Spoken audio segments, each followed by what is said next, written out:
Wir sind bereits ein halbes Jahr in Südamerika unterwegs und bekommen ständig diese eine Frage gestellt. Warum macht ihr das eigentlich? Südamerika war für uns immer schon ein Traumziel. Im ersten Anlauf hat es leider nicht geklappt. Der Lockdown hat so einige Pläne durchkreuzt. Aber jetzt ist unsere Zeit gekommen. Wir freuen uns auf andere Kulturen, auf bunte Märkte, atemberaubende Natur und ganz viele neue Erfahrungen auf dem für uns so fremden Kontinent. Wir sind hier gerade im Conguillo-Nationalpark. Ich hoffe, dass ich das richtig ausspreche. Das ist auf alle Fälle in der Nähe der Stadt Temuco in Chile. Hier gibt es einen Vulkan und deshalb sieht hier alles auch richtig krass aus. Also der Boden ist überall schwarz und darüber überall Wald, die ganzen Berge. Also sieht schon sehr spannend aus und ich freue mich wirklich drauf, die nächsten Tage das alles mal ein bisschen zu erkunden. Der Vulkan Llama hat seit seinem letzten Ausbruch seine Umgebung mit Lava bedeckt. Man sieht nur schwarze Lavafelder. Wenn man genauer hinschaut, dann sieht man, wie neues Leben auf dem schroffen Gestein entsteht. Zerkleinert durch Naturgewalten bietet dieser Boden viele Mineralstoffe für zahlreiche Pflanzen. Dieser Boden hier ist alles fein gemahlenes Lavagestein. Also es ist auch ganz leicht, es fühlt sich gar nicht an wie ein Stein. So sieht es aus. Und es gibt ein ganz interessantes Geräusch, wenn man da drüber läuft.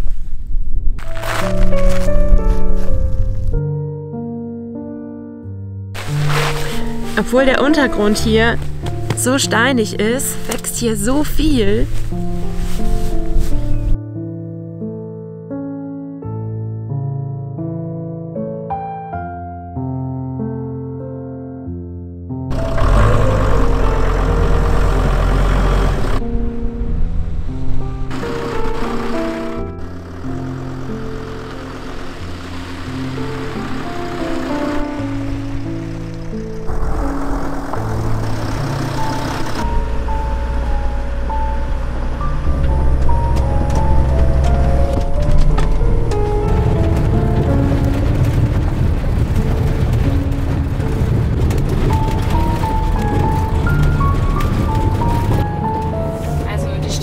Auf jeden Fall heftig. Ich will jetzt nicht, dass mir hier jemand entgegenkommt. Die sind gar nicht so schlecht, aber es ist halt furchtbar eng. Da Regen will ich es nicht fahren.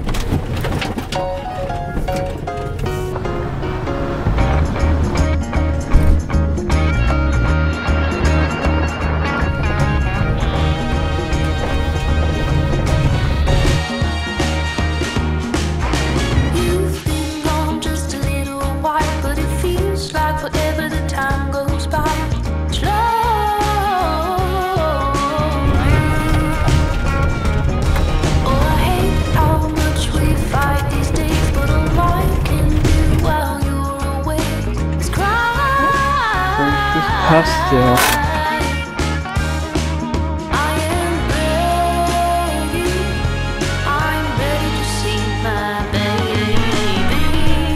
Die Bäume, die hier überall stehen, die kenne ich überhaupt nicht. Wir haben mal nachgeguckt, die nennen sich Andentannen.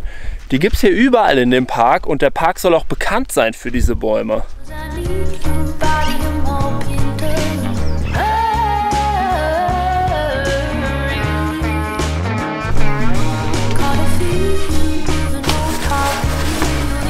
Los geht's!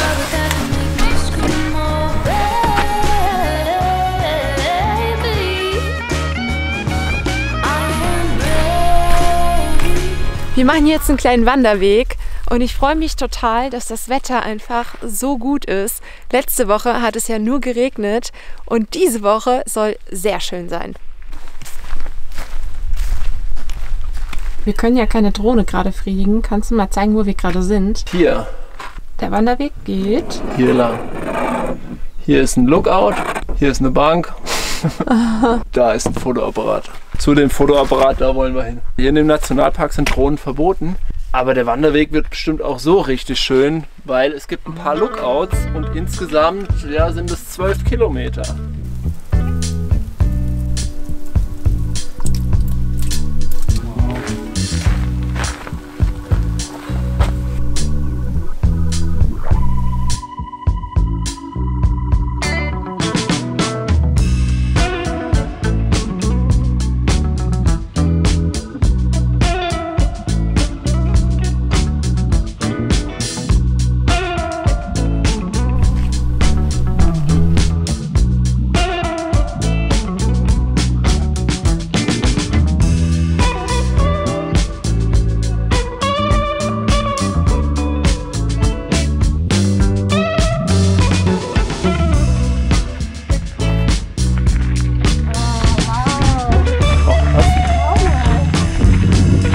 So, Las Condores.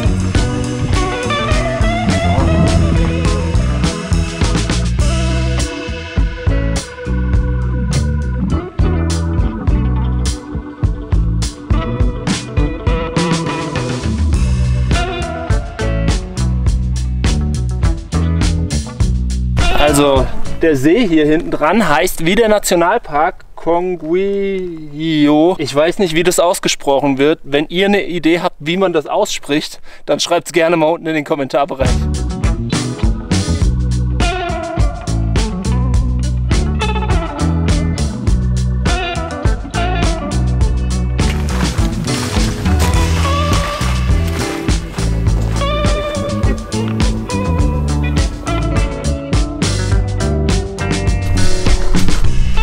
Richtig aufpassen, wo man langläuft, weil hier sind überall Eidechsen und die rennen rechts und links weg.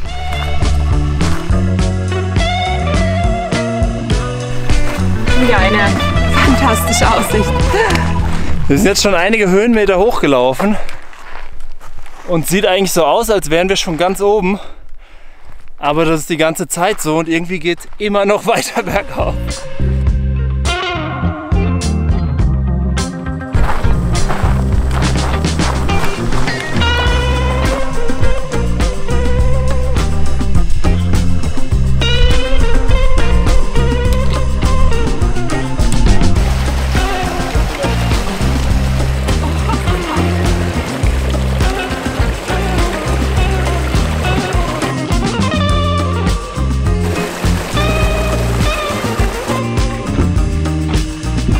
Wir haben es geschafft, Alina. Oh, wow. Das ist der Mirador Sierra Nevada. Das ist das Ziel unserer Wanderung heute. Ja. Schön.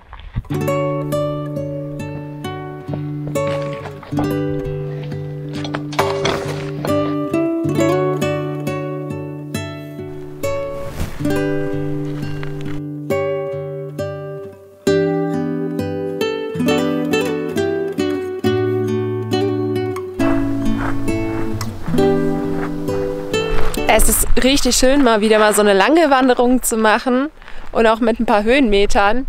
Und ich finde, es ging jetzt eigentlich auch ganz gut. Auch mit Timos Fuß ging es ganz gut. Ja.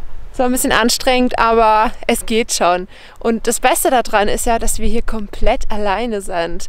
Die meisten Wanderwege in Patagonien, die sind ja total überlaufen, aber dieser ist einfach fantastisch leer.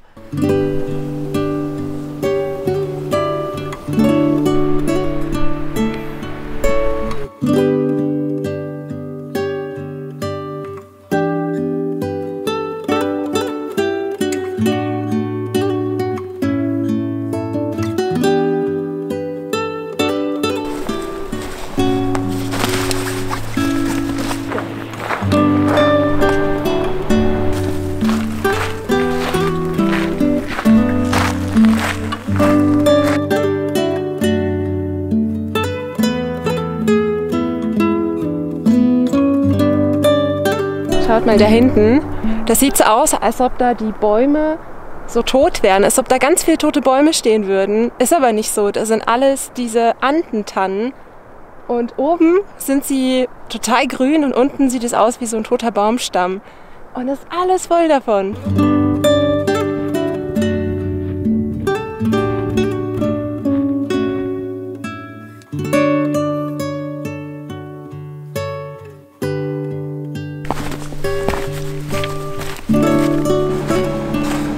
Wir haben es geschafft. Es waren 23.000 Schritte. Ach du meine Güte. Krass, die längste Wanderung seit langem. Was sagt dein Fuß? Ja, tut ein bisschen weh, aber war nicht übertrieben. Und wir haben auch viel länger gebraucht, als wir eigentlich geplant hatten. Ja, wir haben halt langsam gemacht, was eigentlich auch gut ist. Ja, total. Essen wir erstmal was, oder? Bevor wir weiterfahren. Ja.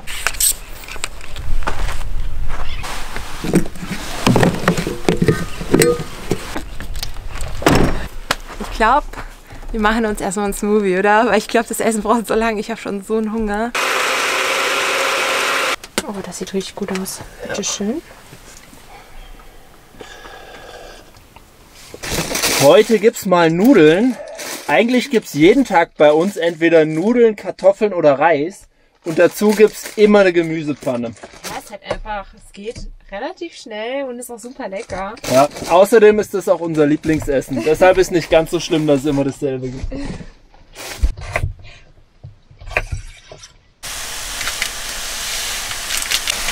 Sollen wir noch ein bisschen Knoblauch reinpacken? Immer. Ja. Gemüse.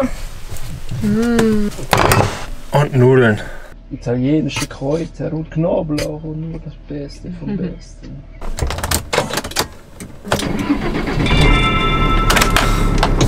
Wir fahren jetzt zu einem Stellplatz, den wir uns ausgesucht haben. Und ich hoffe, da ist was, denn wir haben schon wieder 20 Uhr. Es hat jetzt auch ein bisschen was gedauert mit Kochen, Essen, davor wandern. Und mal sehen, ob wir da über Nacht bleiben können.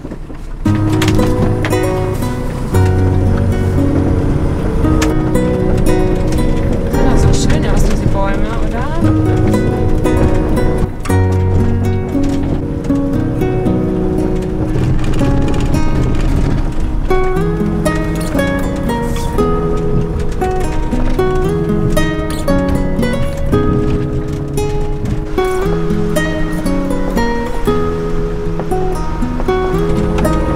Richtig dunkel geworden, gell? Ja. Ja, wir sind komplett alleine, es ist keiner da. Dann bleiben wir hier stehen und campen hier, okay? Ist schon komisch, oder? Dass wir komplett alleine sind hier wieder. Niemand da wieder. Ja. Wie immer gefühlt. Ja.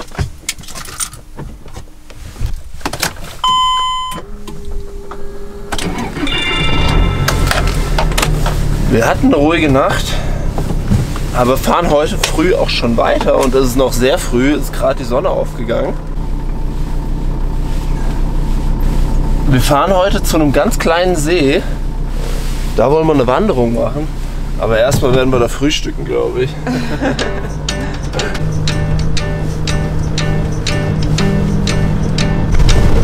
Wow, guck dir mal diese Bäume an hier.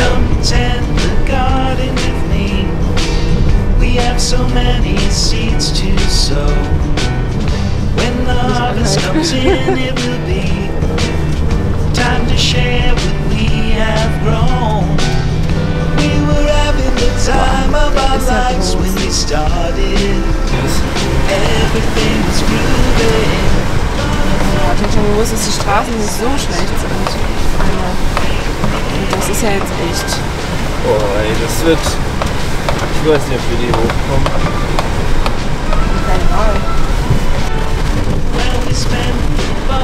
Frühstücken wir erstmal, oder? Ja, erstmal Kaffee. You were properly stoned till you liked everything but the likes of me.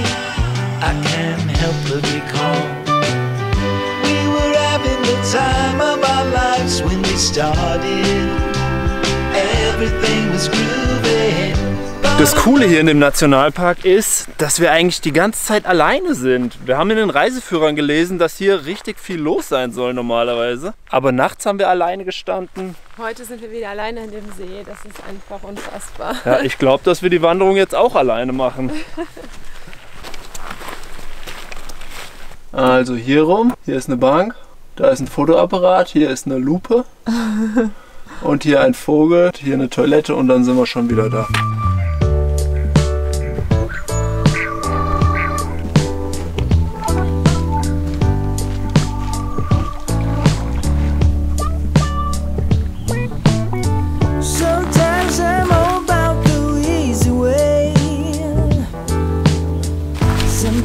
I go for the gold.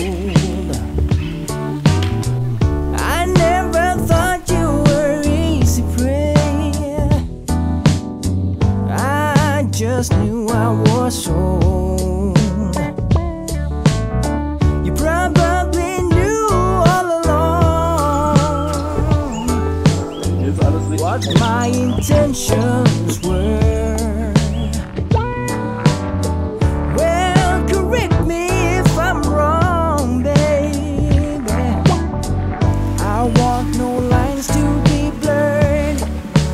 I can see the light of lust shining, baby, from behind those bedroom eyes.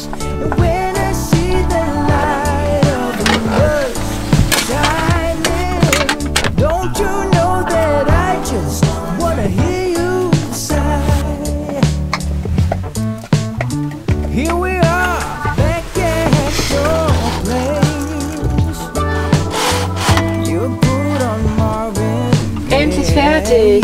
Voll gut.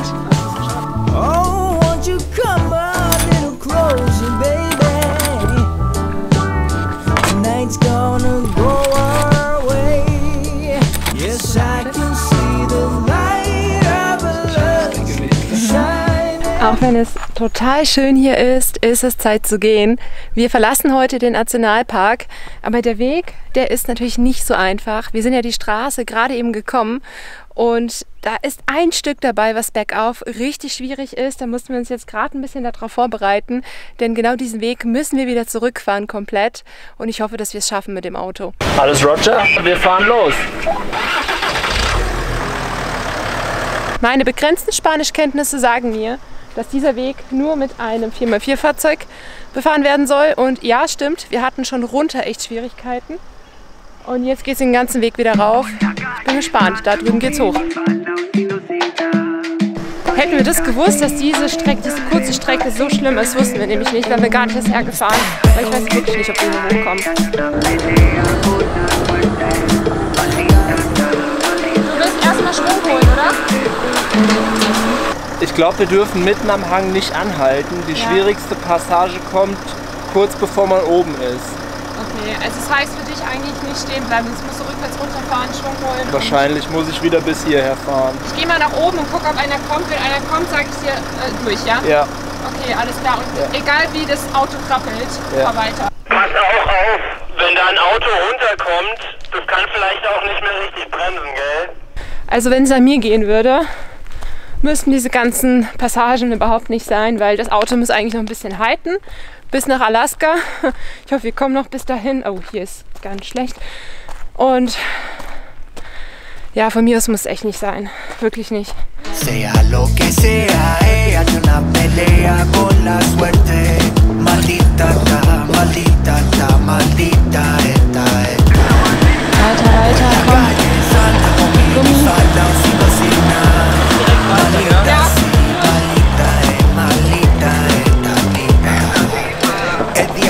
Diabólica, se pone satánica con ginebra y tónica. Se parece a Riri, lo mama como Mónica. Cuando esa me habla tiene una voz sinfónica. Sabe bien lo que me mata, pero ya se mata sola. Tiene bastante novio, pero nadie la controla. El único problema es que nadie la ama. Que su alma está fría y nada más que trae drama. No hay ninguna dama, lo que sea.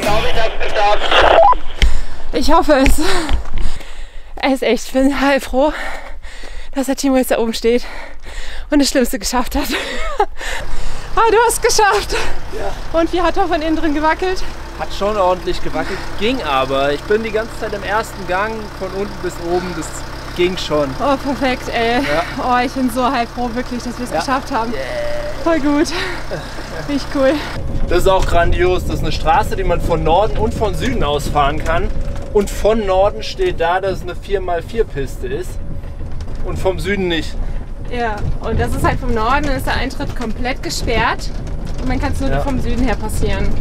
Ja, und so sind wir halt einfach in diese beschissene Stelle reingekommen jetzt, auch wenn wir es nicht wollten. Ja, weil wir es halt nicht wussten. Aber es ging doch im Endeffekt. Ja, ich bin halt froh. Was die hier ausgehoben haben, um diese Straße hier hinzusetzen.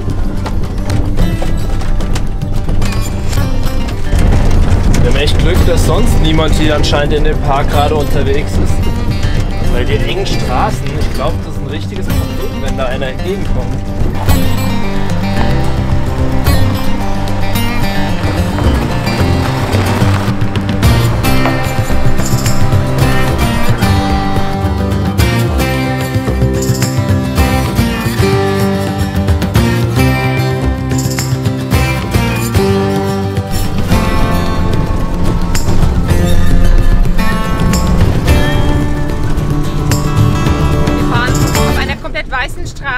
Rechts und links ist schwarzes Gestein, schwarze Erde und dann immer so inselartig, überall so grün, also grüne Berge.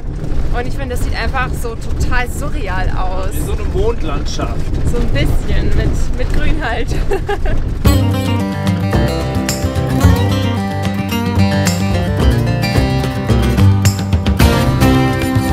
Also der Nationalpark macht richtig hungrig. Deswegen fahren wir jetzt nochmal in die Stadt und schauen, ob wir da vielleicht eine Kleinigkeit zu essen kriegen oder mal einen Kaffee trinken können und vielleicht noch mal irgendwie was einkaufen können.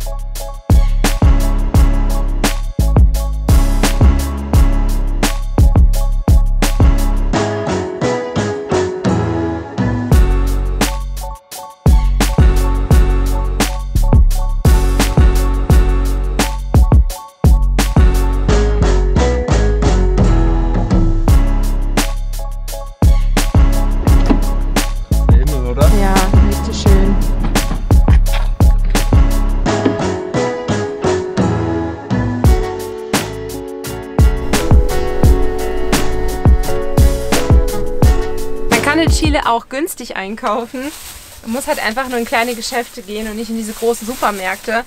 Und die haben wirklich super frische Sachen. Ich meine, wir haben insgesamt, Timo, ich glaube 15 € gezahlt. Ich glaube nicht mal 12. Ja, 3 riesige Zucchinis, sau viele Karotten haben wir bekommen. Dann wieder Trauben sind gerade gut und deswegen auch super günstig hier. Frische Erbsen haben wir bekommen. Sau viele Bananen. Wir haben ja jetzt einen Mixer. Gewürze haben wir noch gekriegt, Salz, Pfeffer. Also es geht auch günstig in Chile.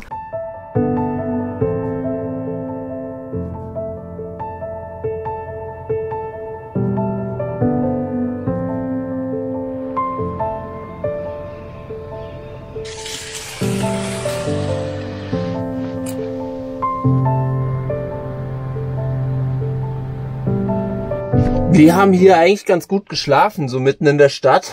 Schlafen eigentlich nicht so gerne, aber war trotzdem ganz gut. Und zum Frühstück gibt's Bananenbrot. Das haben wir letzte Woche das erste Mal gemacht. Und seitdem gibt's es immer wieder. Und heute auch. Brauchst du Nudeln oder so? Ja, habe ich schon. Ich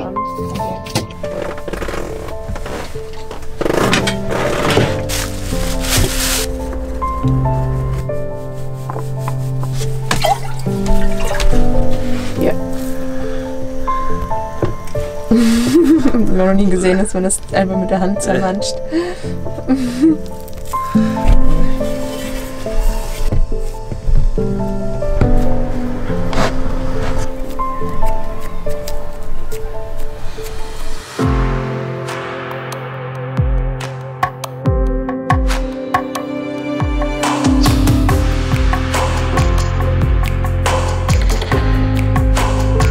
Sieht so gut aus.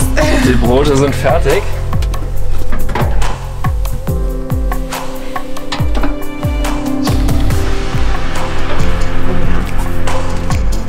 Ah, das sieht gut aus, oder? richtig gut aus. Und einige.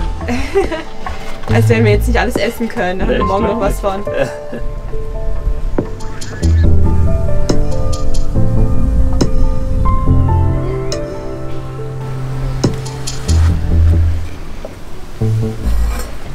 Aber ich weiß nicht, ob ich danach noch kann.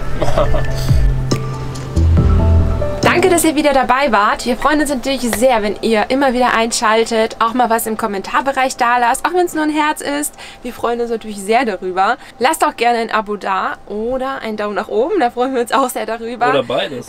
Genau. Seid auch sehr gespannt, was nächste Woche kommt. Wir haben wieder was richtig Cooles vor und bis nächste Woche. Ciao! Ciao!